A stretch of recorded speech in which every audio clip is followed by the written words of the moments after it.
Hello दोस्तों, स्वागत है आप सभी का अपने YouTube चैनल मैथ्स की नई दुनिया में। दोस्तों, आज के इस वीडियो में हम बात करेंगे क्लास 10 की सीरीज फिर से स्टार्ट हो गया है। इससे पहले मैंने आपको साइंस का पूरा ऑब्जेक्टिव क्वेश्चन और मैथ का पूरा ऑब्जेक्टिव क्वेश्चन चैप्टर वाइज कराया। उसके पहले मैं हर चैप्टर के एक एक क्वेश्चन का सॉल्यूशन करा रहा था। फिर मैं अब चैप्टर नंबर 9 लेकर आया। इसका भी ऑब्जेक्टिव क्वेश्चन तैयार है। आप वीडियो का लिंक नीचे डिस्क्रिप्शन में दिया हुआ है या यहाँ पर आई बटन दिख रहा है, वहां से भी जाकर आप देख सकते हैं। उसमें मैंने ट्रिक से बताया कि कैसे सॉल्व करेंगे, क्योंकि ऑब्जेक्टिव क्वेश्चन को तो जल्दी सॉल्व करना होगा ना, एक नंबर को, लेकिन यहाँ जो क्वेश्चन आपसे पूछा जाएगा वो 2 या 3 मार्क्स का क्वेश्चन पूछा जाएगा। तो इस चैप्टर का नाम है height and distance. Height and distance, ऊंचाई और दूरी, जो ट्रिगो से रिलेटेड चैप्टर है। ठीक है, ट्रिगो से रिलेटेड चैप्टर, इसको किस तरह से हम लोग सॉल्व करेंगे देखिए। इसमें हमें 2 चीज का ध्यान रखा जाता है, ऊंचाई एवं दूरी। तो पहले चैप्टर के बारे में कुछ इंट्रोडक्शन पता कर लेते हैं, है ना। तो हाइट एंड डिस्टेंस में सबसे पहले आपको ये समझना है कि दिया क्या है, दिया क्या है, निकालना क्या है। अगर आप इस 2 चीज को समझ जाते हैं तो आराम से आप निकाल सकते हैं दिया क्या है, निकालना क्या है। जैसे देखिए, इसमें 2 कोण बनेगा। 2 कोण कैसे बनेगा, देखिए ये छत है, ठीक, ये हम यहाँ पे धरती पे खड़ा है, ठीक है, ये टावर है, ठीक है, ये टावर है, यहाँ पे लिख लीजिए टावर, ये टावर है,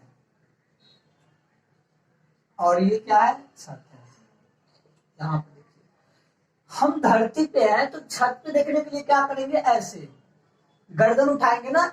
ऐसा थोड़ी ना होगा कि आप कहेंगे नहीं नहीं हम तो धरती पर से छत को देखने के लिए यूं करते हैं। ऐसा होता है? नहीं होता है।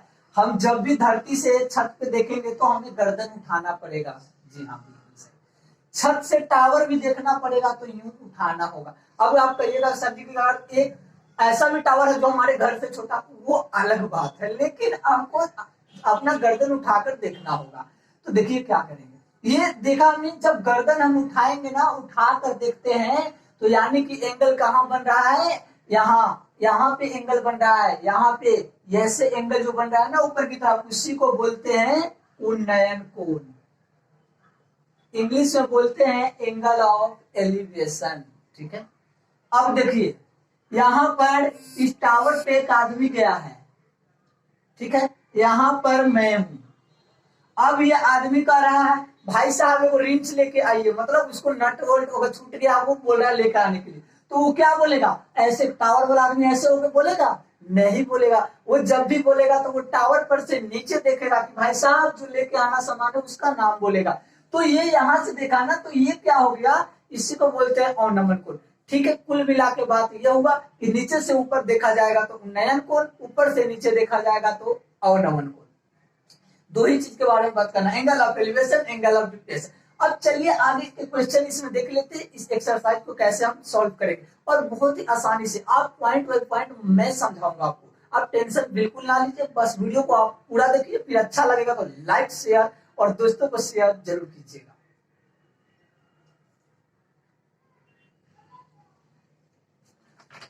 आपको क्वेश्चन नंबर फर्स्ट दिख रहा होगा, आप वहां पे पढ़िए क्या लिखा हुआ है, और हम भी यहाँ पे लिख के रखे हुए हैं, क्योंकि हमारे पास तो बुक नहीं है, इसी तरह से हम लिख के रखते हैं और वो क्वेश्चन को कराते हैं।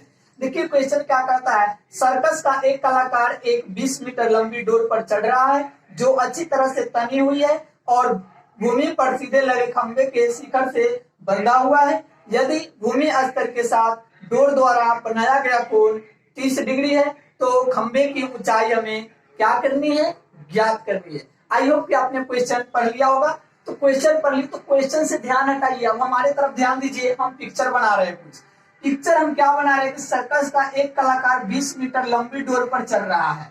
देखिए ये सर्कस का एक कलाकार है, ध्यान दीजिए। अब सर्कस का कलाकार होगा तो रस्सी पर कोई सीधा चढ़ सकता है?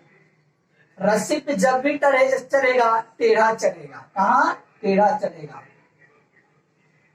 ठीक है, आपका कहने का मतलब, सर जी के कहने का मतलब ये क्या था, ये रस्सी था, बिल्कुल सही आपने। और ये क्या है, ताना हुआ है। उसके बाद कहा है भूमि पर लगे खंबे के, ये जो भूमि पर ये जो है ये खंबा है, लगे खंबे के शिखर, शिखर मतलब सबसे ऊपर वाला, बंधा हुआ है और भूमि के स्तर के साथ डोर, डोर मतलब यही रस्सी, रस्सी को जो बनाया गया कोण 30 डिग्री, मतलब अब पता चल गया आदमी वह है और देख यहाँ रहा है, तो ये क्या बनेगा 30 डिग्री का ऊपर देखने पर उन्नयन कोण बनता है भाई साहब, बिल्कुल सही। तो खंबे की ऊंचाई यानी कि खंबे की ऊंचाई कुछ नहीं है तो हम एच मान लेते हैं, यही तो आपको ज्ञात करना है। यहाँ देखिए क्या होगा, इसको हम ए मान लेते हैं, इसको बी, इसको सी। अब देखिए आपका क्वेश्चन कैसे बनता है, हम यहाँ पर क्या लिखेंगे, माना कि खंबे की ऊंचाई, माना कि खंबे की ऊंचाई, ऊंचाई h मीटर है, हमने खंबे की जो ऊंचाई थी उसको हमने h मीटर मान लिया। एक और चीज दिया होगा इसमें, रस्सी की लंबाई नहीं दिया था क्या, 20 मीटर दिया तो है, 20 मीटर, 20 मीटर लंबी रस्सी है, ठीक है। तो देखिए ये रस्सी की लंबाई हो गई।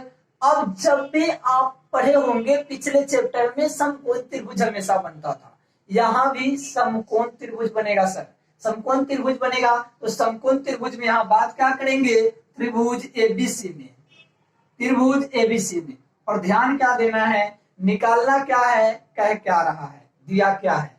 तो देखिए इस कोण के लिए सामने वाला सीधा इसके सामने, देखिए ये सामने कहां पे जा रहा है, यहाँ पे जा रहा है, मतलब इसके सामने लंब है, हमको लंब निकालना है। तो यहाँ पे हम तरीका देर के लिए लिख लेते हैं, लंब निकालना है। और दिया क्या है, सबसे बड़ी भुजा कर्ण होती है भाई साहब, क्या होती है, कर्ण होती है। तो लंब दिया है और कर्ण हमको निकालना है, सॉरी कर्ण दिया है, लंब निकालना है, मतलब लंब और कर्ण वाला ही रिलेशन आपको ढूंढना है, बिल्कुल सही। तो लंब और कर्ण वाला रिलेशन कौन सा होता है, या तो साइन थीटा या तो कॉसेक थीटा होता है। तो अब हमको पता हो गया कि त्रिभुज एबीसी में हम क्या लगाएंगे, साइन थीटा या कॉसेक थीटा। तो यहाँ पे हम लिखेंगे साइन थीटा इक्वल टू लंब, तो लंब क्या है ए बी, ए बी, और कर्ण क्या है ए सी, तो ए सी। साइन थीटा मतलब साइन क्या डिग्री, साइन 30 डिग्री, और साइन 30 डिग्री में ए बी के वैल्यू क्या है, एच है, ऊंचाई हमने एच माना है, ए सी कितना है 20 है, साइन 30 का वैल्यू 1/2 बराबर h/20। अब युवा क्या कीजिएगा आप, युवा तो आपको क्रॉस गुना करना पड़ेगा, 20 को 1 के साथ गुना, h को 2 के साथ गुना। तो ये ध्यान दिखाई दे रहा है ना, 2 गुने h बराबर 20 गुने 1, तो h क्या हो जाएगा, 20 एकम 20/2 बराबर 10 मीटर। यानी कि खंबे की लंबाई जो थी h इक्वल टू 10 मीटर, आपका इस क्वेश्चन का सही जवाब आया। सिर्फ आपको ध्यान, ज्यादा दिमाग नहीं लगाना है, इसके सीधा पहले देख रहे पिक्चर बनाइए, क्या रहा है, निकालना क्या है, रिलेशन देखिए, रिलेशन देखने के बाद ढूंढिए इसके सामने क्या होता है, हमेशा जो ठीठा होता है उस ठीठा के सामने वाला लंब होता है, सबसे बड़का कर्ण होता है, और लास्ट में बच गया तो आधारे न होगा। तीनों को तो चीज होता ही है। अब पाइथागोरस का थ्योरम इसमें हमेशा लगता है, मतलब ये 90 डिग्री होगा, ये जो होगा 90 डिग्री होगा, ठीक है। उसके बाद कहिएगा, तो ये आपका इस क्वेश्चन का बिल्कुल आंसर हो गया, h इक्वल टू 10 मीटर। और ये इसका वैल्यू कैसे याद करें, इसका वैल्यू याद करने का मैं ऐसे ट्रिक बताए हैं जो आप, हमें नहीं लगता है कि शायद जिंदगी में कभी भी भूल पाएंगे। तो एक बार उस ट्रिक को भी आप देख लीजिए, अच्छा लगेगा, नहीं लगेगा तभी आप कमेंट करके बताइएगा क्यों अच्छा नहीं लगा, आपके ऊपर डिपेंड करता है। तो उसका भी लिंक हम नीचे दे देते हैं, आप देखिएगा और बताइएगा कि कितना अच्छा लगा या कितना खराब लगा, क्योंकि आप जब तक लाइक कमेंट नहीं कीजिएगा हम कैसे समझेंगे कि हमें आपको कितना अच्छा से हम समझा रहे हैं, कितना बुरा समझा रहे हैं। तो ठीक है दोस्तों, आपसे मिलते हैं नेक्स्ट वीडियो में, और नए व्यूअर है तो प्लीज अब सब्सक्राइब कर दीजिए, और जो भी वीडियो सब पड़ा हुआ है उसको देखिए, हेल्पफुल होगा और 100 आउट ऑफ 100 आएगा। अब देखिए तो सही, फिर आपसे मिलते हैं, तब तक के लिए आप लोगों का बहुत बहुत धन्यवाद।